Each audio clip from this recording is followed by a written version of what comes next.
Amém. 2 Coríntios capítulo 3, versículos 15 a 18. Diz assim: até hoje, quando é lido Moisés, isto é, quando a lei de Moisés é lida, o véu está posto sobre o coração deles, os judeus.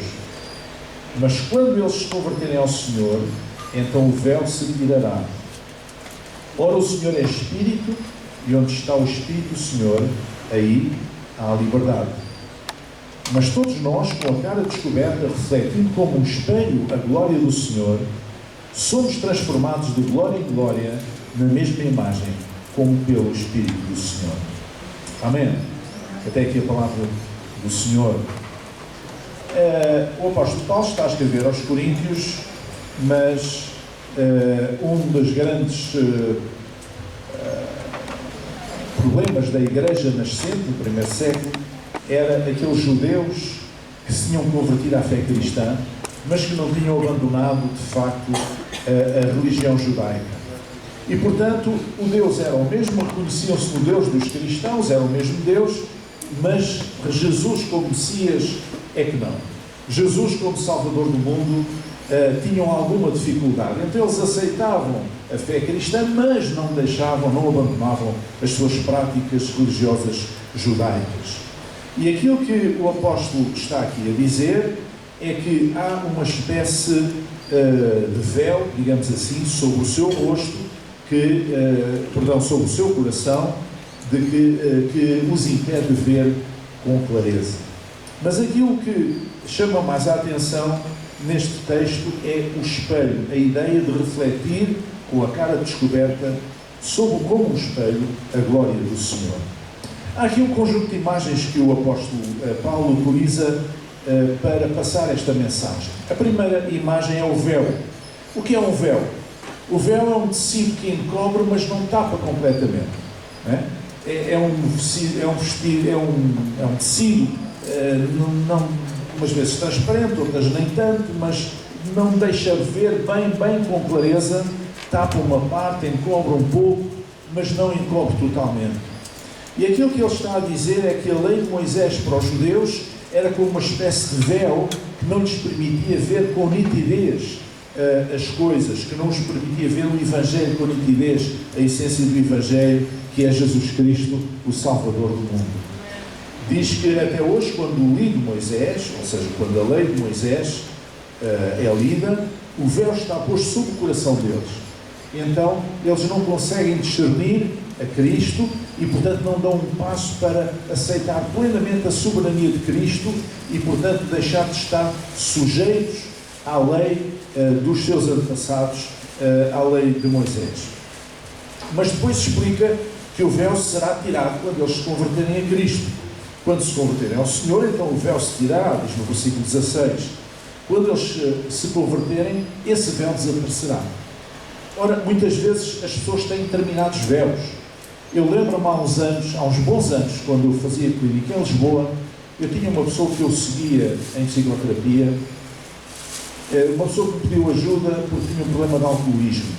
Ele era um quadro de uma empresa, era uma pessoa de meia idade, o problema do alcoolismo dele não era de dar copos 3 na taberna, era whisky mesmo, não é? E ao fim de um certo tempo, de eu acompanhar, um dia ele vira-se para mim e diz: olha, doutor, sabe uma coisa? Eu agora parece que vejo com as coisas mais claras, parece que estava assim uma espécie de uma neblina que me impedia de ver, agora parece que já consigo. Portanto, ele começou a ver a realidade à sua volta e dentro de si mesmo com mais clareza. Era como se ele tivesse antes um véu. O álcool para ele funcionava como um véu que não o deixava ver, não tapava completamente, mas não deixava ver a realidade com nitidez como ela é. Então o véu pode ser qualquer coisa. Há muitas espécies de véus neste mundo. Há muitas pessoas que têm véus e enquanto não tirarem esses véus não conseguirão ver com nitidez a face de Jesus. Depois outra imagem que o apóstolo Paulo apresenta é a imagem da prisão. O que é a prisão? É um lugar que restringe a liberdade da pessoa, não é? Não importa agora, não interessa agora a finalidade com que a prisão é feita, se é para recuperar a pessoa para a sociedade, se é apenas para punir, isso agora não nos interessa. Interessa que a prisão é um lugar que restringe a liberdade da pessoa. A pessoa não tem liberdade quando está presa, não tem liberdade para se mover quando quer, para onde quer, para sair daquele lugar. Então diz também que a lei, para os judeus, é uma espécie de prisão. Uma espécie de prisão. Eles estavam como que presos dentro de uma caixa chamada Lei de Moisés, da qual ainda não se tinham conseguido libertar. Mas diz também que os israelitas convertidos a Cristo entrariam em perfeita liberdade espiritual. Porquê? Porque o Senhor é Espírito, como Ele diz, e onde está o Espírito do Senhor, aí há liberdade. Então, nós temos a liberdade para sermos parecidos com Cristo, digamos assim, não é? A nossa liberdade, claro, nós temos liberdade também para fazer o mal. A liberdade do cristão é completa. Ele pode fazer o bem ou fazer o mal. Só que se fizer o mal, ele sofre as consequências, ele sabe disso. Por isso, ele fará o bem. E muitas vezes as pessoas não sentem liberdade para fazer o bem. Sabe? Está a ouvir o que eu estou a dizer? Não sentem liberdade para fazer o bem. Porquê? Porque estão debaixo da prisão do ressentimento. Não querem fazer bem a uma pessoa porque aquela pessoa lhes fez mal, por exemplo. Não querem fazer bem a uma pessoa porque aquela pessoa disse alguma coisa negativa sobre eles nas suas costas. Então, às vezes, nós temos uma prisão que procede dos nossos sentimentos, ressentimento, raiz de amargura, outros tipos de sentimentos negativos que nós temos que nos impedem até de fazer o bem. Mas em Cristo nós temos toda a liberdade. Nós somos completamente livres e somos também completamente responsáveis. E porquê é que eles, a prisão, a lei para eles era uma prisão? A lei de Moisés para os judeus era uma prisão. Porque a lei já fora cumprida por Jesus em seu lugar. E enquanto eles não entendessem isto, eles iam sempre querer cumprir a lei, queriam cair na graça de Deus, aos olhos de Deus, em boas graças aos olhos de Deus, pelos seus méritos e não pelos méritos de Jesus. E Jesus cumpriu a lei. Diz a Bíblia que Ele nos livrou da maldição da lei, porque a lei de Moisés era uma maldição no sentido em que ela nunca iria, nenhum israelita conseguiria cumprir a lei completamente. Não, nunca, nenhum deles foi capaz de o fazer, a não ser Jesus, nunca. Porquê? Porque a lei foi dada para eles tomarem consciência da sua imperfeição e da sua necessidade de Deus, da sua necessidade de um Messias, de um Salvador, que os salvasse do seu próprio pecado. Então, a lei já fora cumprida por Jesus e por isso é como se alguém estivesse preso, o governador, a pessoa importante, já tivesse assinado um decreto para que aquela pessoa fosse solta, um perdão da pena, e a pessoa continuava lá fechada dentro da prisão e continuava a sentir-se preso e continuava a sentir-se condicionado, sem saber que já tinha sido libertado, já podia sair da prisão para fora. Então a nossa postura como cristãos não é cobrir o rosto com qualquer véu, seja o véu da lei, seja o véu do sistema religioso. Também há pessoas que têm o seu rosto coberto por um véu, que é um sistema religioso, e não conseguem discernir a graça de Jesus, o amor de Jesus, a misericórdia de Jesus, não conseguem discernir quem Jesus é verdadeiramente, e estão presos com um véu, digamos, que cobre o seu rosto, um sistema religioso qualquer. Mas de rosto descoberto, nós podemos refletir a glória do Senhor. Rosto descoberto quer dizer sem máscara. E aqui entra a terceira imagem que o apóstolo Paulo recorre para poder passar esta mensagem. É a imagem do teatro. O teatro, o que é o teatro? É a arte de representação em palco. Alguém disse, um ensinador disse uma vez, eu ouvi dizer isto, que o teatro é a vida em palco. E eu gostei imenso desta definição, porque é exatamente o teatro, é exatamente isso. É a vida em palco, ou seja, é a representação da vida nas coisas dos medos, dos receios, dos males, das coisas boas, das virtudes, dos defeitos, em representação em palco. E o apóstolo Paulo está-se a referir naturalmente ao teatro grego, que é o teatro dos seus dias. Os gregos é que inventaram o teatro, e os atores gregos, era tradicional no teatro grego, os atores gregos usavam uma máscara.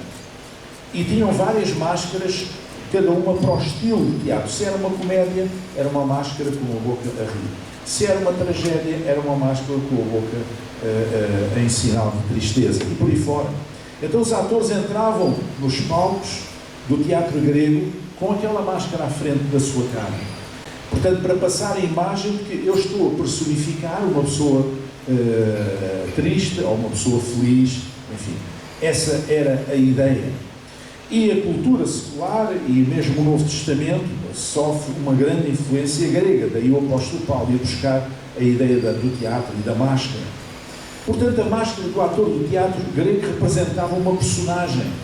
Ou, se quiserem, representa também a hipocrisia, que é pôr uma máscara, não é? Uma certa hipocrisia. Isto não é piada para vocês, porque eu também uso a máscara que a gente somos todos obrigados a usar agora, está bem?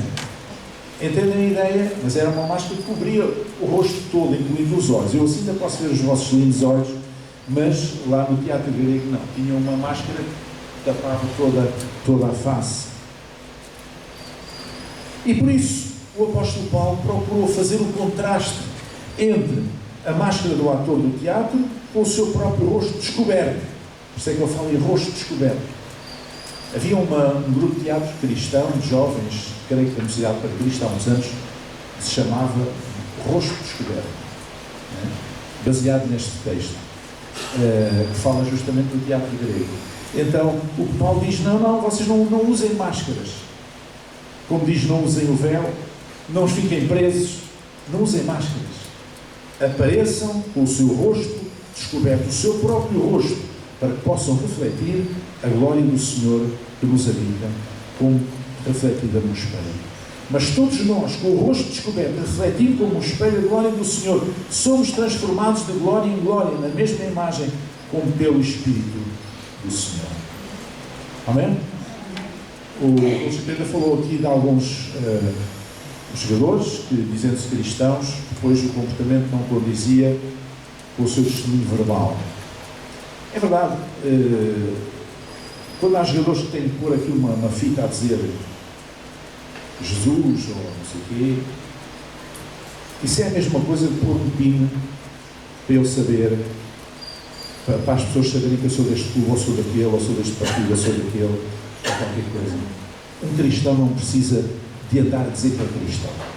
Precisa apenas de ser. Como eu já disse aqui muitas vezes, o cristianismo é uma religião do ser. O judaísmo era do fazer. A ênfase era naquilo que se fazia, ou naquilo que deixava de se fazer. No cristianismo não tem nada a ver com isso. É uma religião do ser. Eu sou. Eu recebi uma nova natureza. Por isso eu sou uma pessoa diferente. É verdade que estou a caminhar passo a passo e a minha imagem para a qual caminho é Jesus. É o nosso modelo, é o nosso exemplo. Mas eu não finjo que sou, não tenho que dizer que sou, não tenho que andar com coisas na testa ou na lapela ou onde for a dizer que sou. Não, eu apenas mostro aquilo que sou, que é um cristão, um filho de Deus, imperfeito naturalmente, mas que estou aqui para glorificar o nome de Deus com a minha vida. Amém? E finalmente, a última imagem que o apóstolo Paulo recorre é a imagem do espelho, que é uma imagem que é usada mais do que uma vez no Novo Testamento por outras pessoas, e ele fala do reflexo do espelho. Do reflexo do espelho. E vocês sabem, o espelho, quando eu me ponho em frente do espelho, eu vejo o quê? Quando eu me ponho em frente do espelho, o que é que eu vejo? Não ouço. Vejo o quê? O que é que eu vejo? Vejo a cara? Não vejo a cara. Vejo a imagem da minha cara. O reflexo. Eu não consigo ver a minha cara. Nenhum de vocês consegue ver a vossa cara. Vocês têm os olhos na cara, não conseguem. Conseguem ver a mão, o braço, outras partes do corpo, não conseguimos ver as costas, por exemplo. Mas o espelho reflete uma imagem. E ele usa a imagem do espelho para falar do rosto descoberto, refletindo como um espelho a glória do Senhor. Então isto quer dizer que nós somos usados por Deus como espelhos para refletir a sua glória. E claro que esse reflexo não é físico, é um reflexo moral e espiritual, e que se vê através da nossa postura, dos nossos atos, das nossas palavras, que os outros podem observar. Ou seja, a mensagem verbal e não verbal que passamos aos outros. Isto é, a mensagem através de palavras e através daquilo que não são palavras. Nós falamos muito mais alto, muitas vezes, sem palavras, do que com as palavras. A expressão do nosso rosto, o tom da nossa voz, a postura do nosso corpo, tudo isto transmite mensagens à outra pessoa. Às vezes transmite mais do que as simples palavras. Quando nós estamos a falar com uma pessoa e temos a sensação que a pessoa nos está a mentir, nós não sabemos se está a mentir ou não, mas temos mesmo a sensação que está a mentir, é porque nós valorizamos outra comunicação, que não as palavras, que nos levam a crer que aquela pessoa está a mentir, e se calhar está mesmo. A expressão do rosto, os olhos. Por isso é que os atores do teatro grego tapavam os olhos, deixavam assim uns buraquinhos só para ver, para não se espalharem ao comprido, mas tapavam todo o rosto, mas tapavam os olhos. As nossas máscaras aqui não é para tapar os olhos, porque não é preciso. É essencialmente o nariz, por causa do trato respiratório, e a boca. Mas eles tapavam tudo. E muitas vezes nós, com os olhos, falamos mais do que com as palavras. E com as nossas ações, as nossas atitudes, certamente falamos mais do que com as nossas palavras. Na sexta-feira eu falei aos irmãos sobre fé, a diferença entre fé e atitude de fé. O que Deus espera de nós é uma atitude de fé. Deus não espera uma grande fé, uma fezada. Isso não existe. Deus não espera que tu tenhas muita fé. Um dia os discípulos pediram ao Senhor aumenta-nos a fé. E Jesus sabe o que é que lhes disse? Olha, se vocês tiverem fé do tamanho do grão de mostarda, que é uma coisinha assim, vocês dirão esta a moreira para sair daqui e para o outro lado, e ela vai-vos obedecer. Como quem diz, a fé não se mede ao metro nem ao quilo. Amém? A fé que você tem, use-a. Seja muita, seja pouca, não interessa isso. Não. Agora, o que é importante é ter uma atitude de fé. E uma atitude de fé não é mandar Deus fazer aquilo que eu quero que Ele faça. Uma atitude de fé é eu saber que Deus existe, que Deus me ama, que estou nos seus braços, que Deus tem planos de paz para mim, que Deus é abençoador, que Deus é galardoador daqueles que o buscam, que Deus tem prazer em abençoar. Isso é uma atitude de fé. E esta atitude de fé é para manter nos momentos bons, nos momentos menos bons, nos dias bons e nos dias maus. Isto é uma atitude de fé. É isto que Deus procura. A Bíblia não diz que Deus procura pessoas com carradas de fé, com resmas de fé. Não é isso que a Bíblia diz. Diz que procura adoradores que o adorem em espírito e em verdade. E isto chama-se uma atitude de fé. Porque eu não posso adorar a Deus se não for uma atitude de fé. Se não tiver uma atitude de fé. Se for de pé atrás para chegar a Ele de pé atrás. Eu não posso adorar, não sou um verdadeiro adorador, mas Ele espera aqueles que o adorem de verdade. Em espírito e em verdade. Então, para isso, eu preciso ter uma atitude de fé. Amém? Então, aquilo que Deus espera de nós é que nós possamos tirar as máscaras, tirar os véus, libertar-nos das cadeias, das prisões que muitas vezes temos. Eu falei do exemplo do álcool. Há outros que estão em cadeias numa cadeia, presos numa cadeia como uma droga, ou outras coisas quaisquer, ou muitas outras coisas, não é? É por isso que nós não devemos apontar o dedo aos outros, porque todos nós somos imperfeitos, e todos nós temos fraquezas, e todos nós temos coisas que não agradam a Deus, todos nós temos coisas que precisamos de lidar com elas. E é muito fácil nós apontarmos o dedo aos outros, porque assim ninguém olha para nós. Mas Deus, que está por cima, está noutra perspectiva. Ele de cima vê todas as coisas. Ele conhece as nossas fraquezas. Ele conhece as nossas virtudes. E, sobretudo, Ele conhece o nosso coração. Então, aquilo que o apóstolo Paulo está a dizer aos irmãos de Corinto é que, independentemente de eles estarem numa cidade pagã, sujeita a deuses pagãos, sujeita a práticas imorais, que havia bastante, a corrupção com certeza, era uma cidade comercial, Corinto, uma cidade de grande movimentação de mercadorias, dinheiro, enfim, e portanto, apesar disso, apesar dessa má influência, que eles deviam tirar todas as máscaras, os cristãos da igreja de Corinto, e deviam, com a cara descoberta, refletir como um espelho a glória do Senhor. Amém. Eu acho que aquilo que nós ouvimos aqui é um exemplo disto. Não é? É um exemplo disto. Sabe, se o Sr. Raul tivesse chegado ao pé do Ayub, quando estava, e tentasse dar-lhe com a Bíblia na cabeça, entre aspas, disse assim: não, tu tens que converter, tu vais para o inferno. Isso é diabólico. Tens que converter, tu vais para o inferno. Diz aqui que se não te converteres, tu vais para o inferno. Diz aqui. Vocês acham que o Ayub hoje era convertido? Não era, com certeza. Não era. Queres dizer que Jesus, o que prendeu Jesus na cruz do Calvário, não foram os pregos. Foi o amor que nos tem. Foi isso que o prendeu na cruz. Não foram os pregos. Além disso, não é que o vinagre se apanhou moscas, não é? Então nós não temos de dizer mal dos outros. Nós não temos de dizer mal das crenças dos outros. Eu vejo isto no meio cristão com muita tristeza.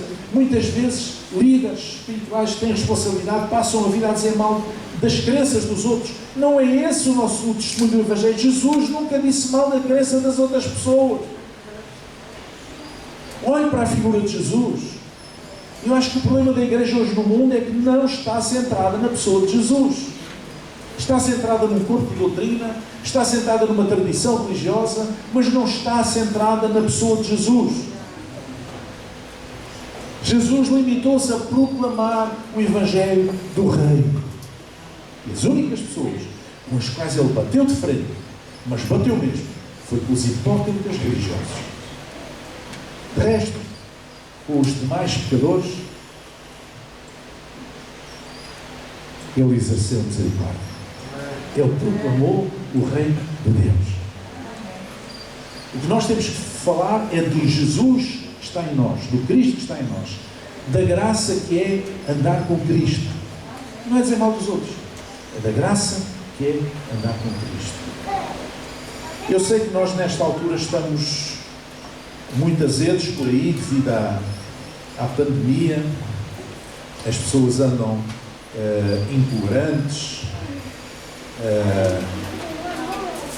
andam muito intolerantes, tomar atitudes um bocado estúpidas, assim, sem nada. Ainda ontem, em Moscavide, houve um fulano com 80 anos que andava chateado com, não sei se é vizinho, se não, um rapaz, que é ator, negro, e tinha uma cadela e não sei o quê, e ameaçou de morte há uns dias, e ontem não fez mais nada. Cruzou-se com ele na rua, atirou-lhe não sei quantos tiros, matou ali à frente de toda a gente. Eu não vou dizer mais o que é que ele disse, que acho que não é de ser dito aqui.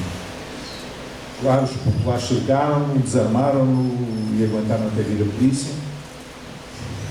As pessoas andam azedas, as pessoas andam intolerantes.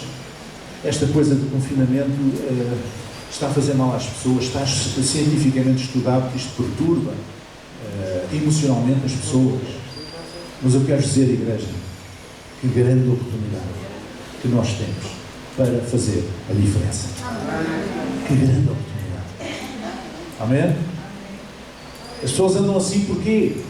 Porque são cansadas, estão preocupadas e sobretudo por causa da incerteza. O grande problema é a incerteza. Em termos emocionais, é mais difícil lidar com a incerteza do que com o sim ou não. É mais difícil lidar com o talvez. Porque nós nunca sabemos se é sim ou não. E não sabemos, e andamos ali, e andamos inquietos. E se for sim, está resolvido. Se for não, também está resolvido. Gostemos ou não. Mas se for talvez, andamos ali em volta. Esta incerteza que existe. Quando é que as empresas podem? Quando é que a economia volta? Quando é que a gente vai encontrar a vacina? Quando é que não sei o quê? Isto está a dar cabo das pessoas. Mas não pode dar cabo daqueles que têm Deus na sua vida. E não precisam das certezas deste mundo, mas têm a certeza de Deus, uma certeza que vem da fé, porque a fé é firme convicção das coisas que se esperam, que se não veem, mas que se esperam. E portanto os filhos de Deus podem e devem refletir a glória do Senhor no seu rosto descoberto, sem as máscaras da religiosidade, sem as máscaras da moralidade, sem as máscaras da superioridade. Somos o que somos pela graça de Deus. Se um homem como Paulo disse isso, eu sou o que sou pela graça de Deus, sendo o grande homem que ele era, com uma grande preparação humana, intelectual, política que ele tinha, sendo cidadão romano, sendo um homem tremendo, um homem com uma preparação como não temos conhecimento de outro no Novo Testamento. Se ele disse, eu sou o que sou pela graça de Deus, quanto mais eu, que não sou ninguém, o que é que eu posso dizer? Só posso dizer a mesma coisa. Eu sou o que sou pela graça de Deus. E se eu sou o que sou pela graça de Deus, a coisa mais sábia que eu posso fazer, a única coisa que eu posso fazer, é com o meu rosto descoberto, sem máscaras, refletir a glória do Senhor como um espelho. Porquê? Porque este mundo precisa não de saber da minha glória, mas este mundo precisa de conhecer a glória do Senhor. E é para aí que a igreja deve apontar. A glória do Senhor. A glória de Deus. Nós não nos devíamos cansar de falar da glória de Deus, da graça de Deus, da misericórdia de Deus, da benignidade do Senhor, que é de geração em geração. Não nos devíamos cansar, porque Deus também não se cansa de nos amar e de nos abençoar. Amém? Temos um Deus tão grande. Porquê que perdemos tempo com coisas que não valem um caracol? Com coisas que não interessam a ninguém? Porquê? Porque estamos desfocados. Ele é o nosso Deus. Amém? E Ele cumprirá o seu propósito. Não precisa dos meus empurrões, não precisa da minha ajuda. Há pessoas que às vezes eu fico pasmado com isto. Sai um filme não sei o quê, ou sai o não sei o quê, que põe em causa ou que goza um bocado, faz chacota da fé. Ficam todos furiosos, quase que querem matar essas pessoas. Ouça, Deus não precisa de advogados de defesa. Quem é você para ir? Para quê? Deus não precisa disso. Deus não precisa que você o defenda. Já passámos essa fase há muito tempo. Amém? A única coisa que Deus precisa é que você seja um adorador que o adore em espírito e em verdade. Que você possa refletir no seu rosto, a cara descoberta como um espelho. Refletir o quê? A glória do Senhor. Amém? Aleluia. Senhor nosso Deus e Pai, nós te louvamos, nós te exaltamos esta manhã, Senhor. Te agradecemos porque nos tens chamado, Senhor, a refletir no nosso rosto, na nossa vida, a tua imagem moral e espiritual, Senhor. Refletir a tua glória, Senhor. Ajuda-nos a ser reflexos, espelhos que possam refletir a tua glória à nossa volta, Senhor. Nos nossos relacionamentos, Senhor. Daqueles que estão à nossa volta, onde quer que nós nos encontremos, Senhor.